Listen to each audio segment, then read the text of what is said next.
Is Poppy Playtime a good game?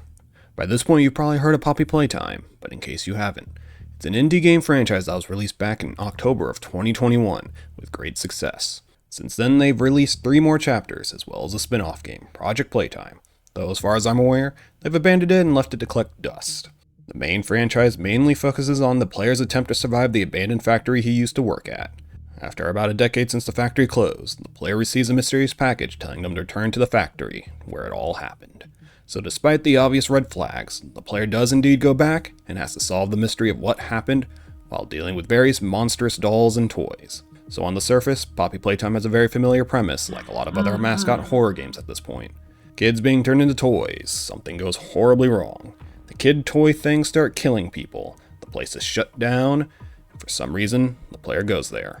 There's a bunch of additional supplemental media to expand the world, hidden lore throughout the game, slowly drip feeding more information for people to make loads of theory videos about. The typical formula at this point. It does have a unique selling point in the form of the grab pack you get to use. It's a really cool mechanic in the game, and I'll dive more into that in a bit. The design of the factory and the creatures are also really nice, especially with the monsters. They are all unique with different ideas and concepts that you would likely see in actual toys like Mommy Longlegs, the main antagonist for Chapter 2, resembling toys like Betty Spaghetti. I guess this was a toy. The 90s were a strange place. Anyways, the uniqueness of each toy allows them to hit different horror styles in each chapter, separating them from one another, giving different experiences to help prevent the games from getting stale after a while. You can see this issue with something like the original 4 FNAF games, where the animatronics, while visually different, generally acted the same each game, especially with the scares all being just jump in your face and scream. After that, they diversified the gameplay and made sure the animatronics were more unique. Poppy Playtime hit that right off the bat, and made sure to fit the environments and the toys of each chapter with one another. With that being said, each chapter, while a connective narrative, obviously had different budgets and themes to work with, so I'll be breaking things down by chapter to give each one a fairer look rather than completely bundling them together. Also, warning, there will be some spoilers, so if you want, play the games first and then come back to see if we agree. Let's start with... So chapter 1 is a weird one to really talk about on its own. It's not that it does anything terrible or wrong, the opposite in fact, but that the game is really short. This is a key example of mob entertainment, not having a budget at the time, and truly feeling indie. The game is only about 30 minutes to an hour long, depending on how much you rush it. It is essentially just a demo of what you can expect the next chapters to be like. Chapter 1 does a good job though. The start and the end of it are really well done and leave a strong impression with the player. The middle is a little lackluster, but because the game is so short, it's only about 5 minutes of meh stuff. The overall atmosphere really helps set the mood. Everything is dark and dilapidated, but still feels like what a daycare-esque place would look like. From the reception area to the gift shop, even the warehouse areas have those stupid motivational rule posters that make you feel even more dead inside every day at work hanging around. Really nice touches. Most of the areas are kept very cramped though, which isn't a bad thing. It gives a claustrophobic feel to it, but you can also feel the limited time and budget they had, especially when looking back at it from the other chapters. They made good use of the resources that they had available. In terms of the horror and puzzle aspects of the game, it's really good when it's good, and really mediocre when it's not. One issue is the obvious separation between the two. Whenever you're solving puzzles, you are essentially in a safe space, and nothing really happens. For the horror, there are really only the start and the end. The rest of the game is mainly just puzzles and exploring. It's creepy, but nothing beyond that. The reveal of Huggy is fantastically handled. Chances are you would have watched some trailer of the game, or at least know the premise behind it, with the toys and mascots being monsters. Especially with Huggy's toothy grin plastered on the front cover. Your first instance of meeting him is after you get your grab pack and open up a lock shutter to reveal a small hallway, and Huggy standing there at the end of it, motionless. So there's a lot of tension as you have to move forward whether or not Huggy is just a statue or not. You can walk around and mess with Huggy, but nothing happens. You try to continue but come across a door, and when you try to open it, when your back was turned to Huggy, suddenly he has the keys you need, but he still hasn't moved. You grab the key, complete a puzzle in the room, and when you return, he's just gone. This is wonderfully done. You get a good glimpse of Huggy, you can see what he looks like, and even start to feel safe around him. And then suddenly you realize that the entire time, he was just messing with you. At any point he could have just picked you up and ended the story right there. They didn't need any shadows or incredibly loud screaming in your face. They had the player let their own guard down, and let the realization hit them after the fact. You get one other little bit right after in the next hallway where you can see Huggy's arm slink into a doorway that you have to go down. When you open the door and start down the hallway, then you get the cheap jump scare. It works in this case, though. It lets the horror boil over without exposing too much of Huggy. You still don't know how he moves or operates, just that he is around, waiting for you. The issue after this is you get next to nothing for horror until the end. Again, things are creepy, cramped, and run down, but there's nothing really to fear. All you do is take care of a few tasks so you can move further into the factory, which is the lackluster part mentioned earlier. Sidetracking for a moment, I skipped over the grab pack, which is the unique and honestly really fun mechanic of the game. Imagine one of those extendo hands, or the stretchy hands that gather every piece of dirt and hair it touches. It's like that, minus the hair, and it can actually grab stuff. It's a cool little gimmick that allows the player to easily interact with different parts of the factory. You can pull levers, grab objects, pull objects towards you, open doors using the colored hand scanners, and in later games, much more. You start with only a blue hand, but quickly get a red hand after, which extends your overall reach and allows you to activate red scanners. While the idea is really cool, in Chapter 1 they aren't utilized very well, as mainly there just isn't much to do. The most interesting thing is the electric puzzles. They are the most interesting only because they are the only actual puzzles in the chapter, and they really end up liking these puzzles later on, so I hope you enjoy them. The way they work is you have a power output that you can grab with the grab pack hand. It will light up the arm as long as you are holding it, so with the limited length of your arm, you need to power all of these Tesla coils by touching them with the powered up arm. Aside from the first instance of the puzzle where you only have a single blue hand, later on you have to hit an endpoint with the other hand to complete the puzzle. Very simple. Most of them are barely worth being considered puzzles, however a couple of them are actually well thought out that require you to think about how you maximize your reach to barely make it. The rest of them, though, are just filler puzzles and don't really make much sense in the world, but what can you do? They do try to spruce them up in later chapters to mixed success. I'm not the biggest fan of them, but they aren't the worst, and again, some are actually interesting. It's just most aren't. Generally, any difficulty usually comes from not being able to see the entire picture, like being stuck in a cramped conveyor chute. It's more difficult trying to find all the coils, the input, and the endpoint, rather than actually solving the puzzle itself. Later on in other chapters, they do expand on what the grab pack can do, which gives them a lot more choices in terms of gameplay, though they are very specific in their functions, which is a shame, but more on that later. Now for the finale. This is the best part of the game and establishes something they like to bring back, and is honestly the reason Poppy Playtime is such a popular franchise at this point. While the grab pack is cool, they didn't make it really useful until later chapters, and Huggy is a cool design, but the mascot horror trend had been going on for quite some time at this point, so it would have been very easy for this to become a one and done deal for people, but this finale was amazing. I don't want to spoil anything, but if you know, you know. The whole thing was stressful and horrifying.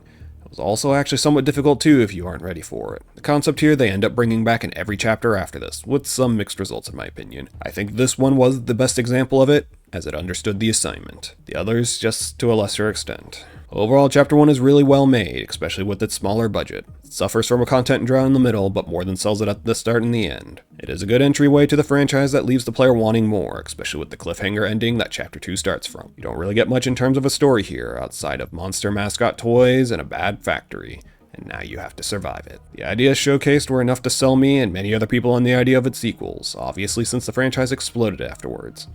Thankfully with that success, each chapter after has felt bigger than the last. Maybe not better in every aspect, but definitely has more content to it. Chapter 1 is also free, so if you want to check it out, it wouldn't cost you anything beyond about 30 minutes of your time. If you like horror games with a bit of puzzle, I would give it a shot. Now, on to Chapter 2. Came out the next year in 2022, which is only about 7 months after the first chapter, which is quite the quick turnaround and continues exactly where Chapter 1 ended. Something I didn't mention though is that at the start of each chapter, you get a little commercial for the toys. The first one was of Poppy herself, as well as the owner of Playtime Co. These are neat little nods to the style of commercials back in the 90s. They are all pretty fun to watch, with my favorite being Mommy Longlegs' commercial, and the Smiling Critters for very different reasons. With Mommy Longlegs' commercial, it does a good job of imitating the style of 90s commercials, while at the same time showcasing her movement being creepy and off, like her charging at the camera. It's a very good way to introduce the characters as well. In terms of gameplay, most of the things are the same, and then some more. So you still have your first-person controls in your grab pack, though a little nitpick that I have is that they changed the run control from a toggle to a hold down with no way to swap it back. Not a big deal, but weird that they would make that change without any way to revert it. They also introduced some more mobility in the form of grabbable bars that allow you to either swing or pull yourself towards. They are kind of fun and add more dynamic movement, which gives some more options in terms of the game for action pieces. They make a lot more use of it in chapters 3 and 4 though. More significant change is that you lose your red hand fairly early on, and replace it with a fancy green hand. It has the same functionality of the other hands, but it can also interact with a unique power output. Rather than requiring the player to keep a hand on the output, it will instead hold a charge you can carry around for a limited amount of time, which you can then use to temporarily power things like gates. This adds another complexity to the power puzzles from the first chapter. At least that's the idea. However, what it actually does is make the puzzles a little more annoying, as usually the issue with solving the puzzles isn't knowing what to do exactly. Rather, it's about figuring out what you can do. What does this trigger do? What is behind this gate, and what do I need to do after that? When you add a limited time to that, all it does is force the player to slowly inch forward to the solution and restart if they don't finish within the time limit. When you add a limited time to that, all it does is force the player to slowly inch forward to the solution and restart if they don't finish within the time limit. It's more annoying than anything. Now, while I believe that overall it is a detriment mainly due to how the puzzles are structured, it really doesn't come up very often, as the new hand isn't really used that much. The power puzzles are generally better overall in this chapter, with more thought and complexity to them. But they also aren't the focus here. Instead, things are more event-focused, with the player being forced to play these games that the kids at the facility used to play. Just a little bit more dangerous. They're a good twist on children's games. You have Deadly Simon Says, Deadly Whack-A-Mole, and Deadly Red Light Green Light. They do a good job ramping up the tension and horror as the games get more and more difficult. These games take up most of the runtime of the chapter, but in a good way. Chapter 2 is essentially the opposite of Chapter 1. The middle is the best part, with the start and end being a little lacking, with the antagonist of the chapter being a lot more present and chattier. Speaking of, Mommy Longlegs is the poster villain of this chapter. She is a creepy, long-legged creature thing that moves in a spider-like fashion. I honestly really like her design as it lets her move in a very unique and offsetting way. She has an actual personality as well instead of just monster creature. She is very murderous and playful as she coaxes the player into playing those death games. Her personality goes from a calm psychopath to a rampaging monster very quickly. I think so far she is my favorite antagonist. She gets more face time than a lot of the other ones, so she has more time to grow on me, and her design actually looks like a toy from the 90s while looking unnerving. Others like Huggy and Catnap have to add something more to make them scarier, and the ones from Chapter 4 just aren't scary. So overall, a decent villain for the chapter, though she is let down by the finale. The biggest issue with it, without getting into too much detail, is that the concept has been done before, and it was done worse this time. It doesn't do a good job leading the player into what they want him to do, causing issues with the event, making it more frustrating than scary or difficult, as once you find out what to do, it's very simple and easy. And at that point, the horror is already worn off. As for the story, there still isn't much of one. They do have some actual dialogue and some lore building, but it's still fairly bare bones. They establish an actual motive for the chapter though, not really for the entire plot, and especially not for the player character.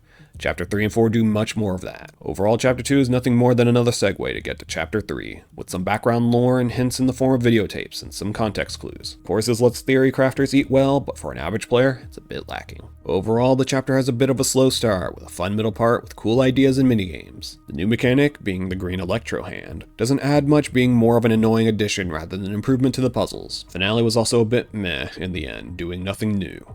The size and scale of everything is definitely improved upon since Chapter 1. The game will likely take new players 2 or so hours instead of 30 minutes. Not the longest game ever, but much more than a demo. We have actual dialogue, in-game cutscenes, some story bits, areas larger than my bedroom, and so on. I do think that Chapter 1 had more of an impact with the finale being new and well done, but if this was the first chapter, I think it would have stood out a lot more. So still a fun time that I would recommend playing despite some slower parts here and there. Now with Chapter 3. This one had a lot more time in the oven, having about a year and a half of development time between the release of Chapter 2 and 3. Though unless they got a separate team for this, Project Playtime probably ate a chunk of that time as it released in December of 2022. The same year as Chapter 2, and had 2 more phases for it since then, so take that extra development time with some salt. Earlier I mentioned the commercials for the different toys, and this time we have a group of them, instead of just the main antagonist, Catnap. Instead, he is part of a group called the Smiling Critters, and their designs are by far the most horrifying of all the toys. Their commercial is also the most terrifying. The reason I liked Mommy Longlegs' commercial is because it felt like a 90s toy commercial. They fit horror in how she moved. For the Smiling Critters, they threw that out the window, giving us horror-filled cartoon commercial for them. They do justify this by having the commercial in a news story, saying that the commercials were doing weird stuff to kids, and had to be recalled, so at least they acknowledge that the commercial doesn't make any sense as an actual toy commercial. It was still nightmare fuel though, so really effective. I guess I'll start with some mechanics again. You get 2 new hands this time around. The first is a purple hand that functions as a jump boost, but only on jump panels. It's a neat way to increase mobility, but a bit limited by requiring the panels, and it's a bit annoying to use. Since it's a hand, you have to look down at the panel you're jumping from and launch the hand at it. This makes knowing what is ahead of you a bit difficult. Generally it isn't too bad, but there is one point where you have to make multiple jumps in a row, and it can get disorienting because you're looking down rather than where you're moving towards. The next hand you get is very specific and not very fun to use. For this new hand, you get to fire a flare out of its finger. You get a stockpile of a few of them that recharge over time. The only use for them is to give the player a little bit of light in some dark areas, and to scare away the tiny smiling critters before they kill you. The hit detection of it is a bit weird and doesn't always like to work. It also only scares one critter per flare, at least in my experience. So if you have two critters next to each other walking towards you, you'll have to fire two different flares. It really gets annoying as you'll end up running low on flares quite often, and having a flare whiff is really irritating. You also get a gas mask, which introduces an irritating part of this chapter, the thing that made it rough for me personally, but I'll talk about that later. Chapter 3 is also the real start of the narrative. You have a lot more talking and interaction with other characters in this one, which continues into Chapter 4. You find out a lot more of what is going on in the factory and the situation everyone is in. You had some interactions in Chapter 2, but aside from some context clues, it didn't really reveal a whole lot. This time, you'll get a lot more direction on what you need to do to progress as the area is much larger. A little way in, you come across Playcare, an underground orphanage that Playtime Co. ran. This acts as your main hub for the majority of the game, as your goals have you coming back here multiple times. There are multiple buildings you can visit, each with their own themes, like a school for instance. It is an open world though, you'll still only be able to go to areas that you are meant to at a specific time. Not a big deal, but thought I would point that out. The different areas are really nice though. The previous two chapters all had the same factor theme throughout them, so now with a longer chapter, they added a way to change things up. There's the mansion, which ends up being mostly about hypnotic gas and nightmares. The school has one of those mannequins that only moves when you aren't looking at them, and so on. It keeps things really fresh and allows them to introduce more characters and threats. Catnap also gets to stay in the shadows while you get characters like Miss Delight and the other smiling critters in the forefront. It's similar to Huggy, where the less you know and see of Catnap, the creepier and sudden him doing stuff is. Mommy Longlegs was a lot more in your face, focusing more on her odd movement and showcasing her personality. Catnap himself is also a really cool antagonist. Just the design alone screams horror. While going through the chapter, you'll just see him casually slink around the area and vanish. He is one of those always watching characters, so him acting at any point comes as a surprise. Sadly, aside from that, he doesn't really have any sort of personality, but more of a force of nature type character. The most we get is a little bit of background information about Catnap and why he works with the prototype. So A+ design with decent implementation. The finale with him is also vastly different too compared to the first two games. I don't want to get into too much detail, but overall, it was a good finale. It introduces fun ways to incorporate all the different hand powers you've gotten over time, while creating a scary and tension-filled fight. If I had any complaints about it, with the way the fight works, the developer should have sped up the way you swap hands. When you swap with the mouse wheel, there is a bit of delay before you can swap again, so while in panic mode trying to survive, you'll end up swapping to the wrong hand, which delays things enough to cause problems. The other thing is less RNG in the fight. It isn't that it makes it unfair, rather it can make it boring if you are too lucky. There are a few different directions he can come from, however in my 2 playthroughs of the fight, he only ever came down 2. It made it a lot less exciting than it should have been. Probably should have used adjusting RNG, where each time he does an action, it reduces the chances to do that same action until it does something else, or everything else even. It's a way to prevent a user from unluckily rolling poorly in any form of RNG in a game. What are the chances of a single player flipping a coin and getting it wrong 5 times in a row? A little over 3%. Seems low enough, but when you have 100,000 players all try, you'll get around 3,000 people who do it. Overall, it was just unlucky for me, otherwise, a good fight and a good finale to the chapter. I did skim over a lot of the middle of the game, so let's go back to that. A lot of this chapter is about finding your way through areas. You'll end up at a large building that you slowly traverse through, opening locked doors, solving little puzzles that open up more of the area, and so on. There are essentially mini mazes while dealing with whatever gimmick is there. The moving doll while not looking at them section was good. I enjoyed that one, though it is really easy to do. Dolls are a little buggy and can get caught on things. If they do, they'll teleport, which is funny to see. The orphanage building was awful though. Its big issue is that every area looks the same and it can be difficult to find what you can and need to interact with when there is so much junk and decay thrown about everywhere. With everything so dark and looking the same, it can be very easy to lose yourself in this place. So rather than the difficult part being to solve the puzzles, it's figuring out where and what they are instead. There is also the play place, where the tiny smiling critters come out of spawn holes and try to kill you. You have to use your flares to scare them away. This one also sucks, as I mentioned before, the limited flares and the poor hitboxes. On top of that, because they are tiny, and the area you are in is also tiny, it can be very easy to turn a corner into one without realizing it. There's a chase sequence here as well. The scene leading up to it is horrifying. The chase itself is also not great. Only because it's really hard to tell where you're supposed to go, similar to Chapter 2. You have to move quickly, but you can't tell if you want to go left or right until it's too late. And since the areas look the same, there isn't a good indication on where you should go. They need to be more careful with that, otherwise it just becomes frustrating. They also had an issue of reducing your vision with the gas mask, as well as the red gas on top of one another. Both in combination makes it really hard to see. When you're trying to solve a puzzle, you kind of need to be able to see what you're trying to solve. All they need to do is make the gas a little less opaque. This chapter overall is a mixed bag for me. I do like the expanded story more, but we lose out on fleshing out the antagonist for it feels like. Some of the areas are really fun to go through, while others are a slog. The objectives you are given end up being the same thing each time.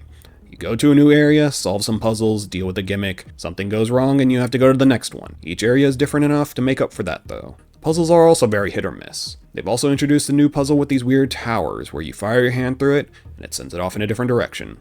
These are terrible, and just worse than the Tesla coils.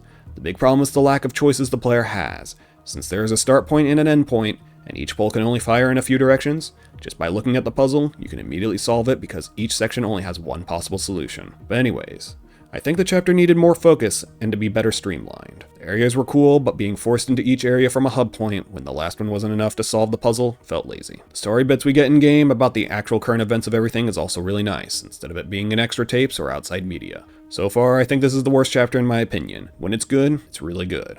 However, it also has a lot less than stellar spots that do drag and make the game feel longer than it should. Still, it's worth playing as the atmosphere is a lot more stuff hidden in the dark kind of vibe, and allows it to stand apart from chapters 1 and 2, which I think is the issue chapter 2 had, where it was a bit too similar in feel and theme to chapter 1. Still the worst of the three, but not a bad game. Now we have the current chapter of the series, chapter 4. It was released exactly 1 year since chapter 3. Lengthwise, it is about the same as chapter 3, so about 2 to 3 hours. Yet it feels like they cram in a lot more, and not really in a good way. I don't think the chapter was completely bad. However, looking at the Steam reviews, it definitely had its issues, like the amount of bugs people came across. I personally came across 2 major bugs that I remember. I'll go into more detail later on those, but the fact that I had 2 at major points in the game is a pretty bad sign, one being way worse than the other. All in all, I feel chapter 3 and 4 are very similar in design. You have a lot more narrative, even more so in this than 3 actually. And they aren't mostly just directions on what to do next. While it is also that, they do a lot more world building and explaining, as well as expanding on the situation they are in, more than chapter 3 did. You also get to interact with this chapter's main antagonist, the Doctor, a lot more. Though not in your face as much, but watching you through monitors and speaking through intercoms. It's a decent way to build up the antagonist without showing him too much. You also get to see a lot more of who Poppy is as a character, with some of the story involving her, as well as some side character dialogue. On top of that, you get a new ally in the form of Doughy the Dough Man as well. A cool guy, but he's obviously the one stressing out over how to keep everyone safe against the prototype. As a contained chapter, I like the story beats 4 more than the other chapters. Chapter 1 obviously had next to no story and bare bones plot. 2 didn't expand much on that either and focused more on the character of Mommy Longlegs. 3 started to build more, but still focused more on advancing the game rather than really advancing the plot. Chapter 4 gave a lot more time to dialogue and fleshing things out, which I think the franchise really needed at this point. Going into the mechanics of this chapter, pretty much everything is the same.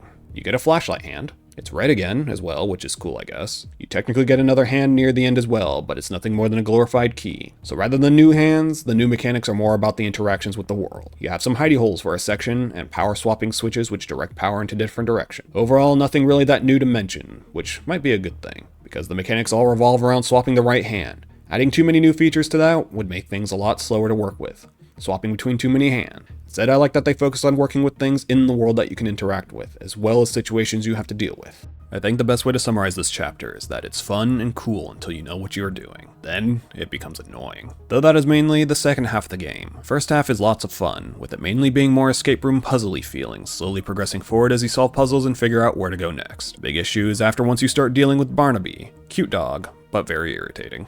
His whole section is about solving a directional flow puzzle with him roaming around. If he notices you, run and hide in a hidey hole, and then eventually he loses interest and continues patrolling.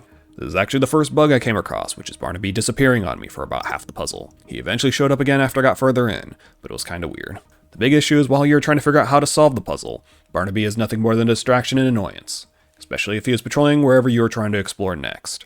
His patrols seem random and he moves fairly slow, so if he is in your spot, I hope you like waiting. He is also a non-threat since you can easily find hiding spots, and he just leaves you alone. I don't know if there is a distraction method, but if there was, I didn't notice it. And if there isn't, there should be. There's a gas-filled area shortly after that, so you get a limited-use gas mask that you can infinitely refill at stations laid about the area. It's again, just another annoyance while you're trying to find these objects hidden in this maze. You have to stop and refill after a short while, but the capacity is large enough to where you are never in any real danger. It's just another thing to interrupt and slow you down. If it wasn't for that, the area wouldn't be too bad. After that, you have a mini-boss battle. Essentially, you're trying to solve another flow direction puzzle, while this thing's constantly attacking you. So the entire time I'm trying to map out the flow, I'm just zigzagging the whole time to try and avoid the attacks. I don't know if I was supposed to handle that differently, but it worked. He doesn't instantly kill you, but the first hit slows you, so it's again, more of an annoyance. I think this would have worked better as a timed puzzle of sorts rather than just having a creature always lunging at you. You have a dark maze next, where you have to survive these killer robots and get a few batteries hidden about. It's an okay section, but as long as you're constantly running, you're in never any danger.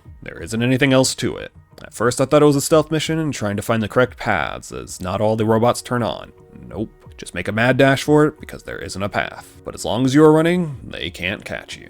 So each of these sections are really cool at first, but as soon as you understand them, it becomes tedious and annoying. There is very little threat to any of them, and any of the real challenge is something you can't focus on while Barnaby or something is chasing after you. Another one later is a different type of directional flow puzzle, where you have to send gas through a pipe and hit certain parts of it. It's a fantastic puzzle, actually difficult, and made me think for a while. The issue is, little smiling critters are occasionally coming out, so you have to stop and fire flares to scare them off. No reason for them to be there. They aren't a threat, just annoying. Something I skipped early on. While you're trying to escape an area, the doctor fills the area with deadly hallucinogenic gas, so you have to rush. Sounds great, lots of fun. Unless you take a little bit too long and the gas starts affecting you. The game becomes unplayable for a while because the screen effect makes it impossible to figure out what's going on. So while you might be alive for another 30 seconds to a minute, you won't be able to do anything because you can't see anything. I don't understand why. They have a lot of fun and cool ideas. Puzzles themselves are well made. The ideas and concepts sound really cool on paper, but then they just throw something in to make it annoying. Like a mosquito constantly buzzing around. They aren't a problem, but man, if it isn't just the worst. It's a shame too. Story-wise, this game is much better than the other three as well. You get an actual plot that isn't just about advancing into the factory. You get real characters and motivations in the game, not just through tapes either. Dowie is a cool character and acts as a good foil to Poppy, who we learn more about through her actions and what some of the NPCs have to say about her. You also get some foreshadowing with Dowie as well during the game, which I won't go into too much detail. The Doctor was cool, but I don't think the final payoff was really worth it. It was cool having a controlling eye in the sky villain, seemingly in control, but that just fell flat in the end. The last two things are the final boss and the ending. The final boss fight is by far the worst one in the series. It is not scary. It doesn't feel like it fits in the game at all. It feels more like a boss you would see in an action platformer. Hit them 3 times and you win. That would be just boring though. Not actually terrible, but uneventful. No. It's buggy and unpolished as well, making it much worse. You have to throw an object onto the boss and then shoot it with a flare at the perfect moment at certain locations to do any damage. The hitboxes are atrocious. In fact, the hitboxes for a lot of things were off, like the power outputs for your hand. They just don't grab on right all the time. It's even worse here though. Hitting the objects are really difficult. When he grabs you, you're supposed to fire a flare at his face for him to drop you. It never works. I've died so many times to it not working. I'll fire all my flares at him and nothing. And of course it's a one-hit death scenario. On top of all that, the fight being dull and unfitting, the hitboxes being terrible, even worse on top of that, is the game bugged out and I couldn't finish the fight. The boss literally glitched into the ground and could not be touched at all, so I had to restart the entire fight. Very disappointed, since the first and third game finales were great. The second one was okay, but a little shaky. This one was just not good. Aside from that, the ending. It was really good. Unlike 3, which was a boring cliffhanger, this one was pretty good and made me actually want more. It left things in a really good spot. I can see the next game being the final one because of that. The revelations and where it left off feel like everything is set up to be concluded next. I don't know if it will or not, and even if it does, I can see spin-offs or sequels like FNAF. I would be surprised if it didn't at this point. Overall, I'm very mixed on the chapter. Every part of it, besides the final boss, starts out really good, but they all have something annoying poking at you the whole time. Puzzles are fun, the concepts are great. They just needed one more once-over to really polish it. The actual plot is interesting too. It fits well without overstaying its welcome. You definitely have less of a horror feeling this time around, though. There are good parts for that, but a lot less overall, especially compared to Chapter 3, which just oozed it. But even Chapter 2 wasn't all that scary. It had moments in good atmosphere, both 2 and 4 did. So I have a hard time saying it's a really good game, even ignoring the bugs, which sounds like a lot of other people had a lot more and a larger variety than me. The game is still really rough nearly every step of the way. It's just such an almost there kind of game. I did have fun in the end though. I didn't regret my time playing it.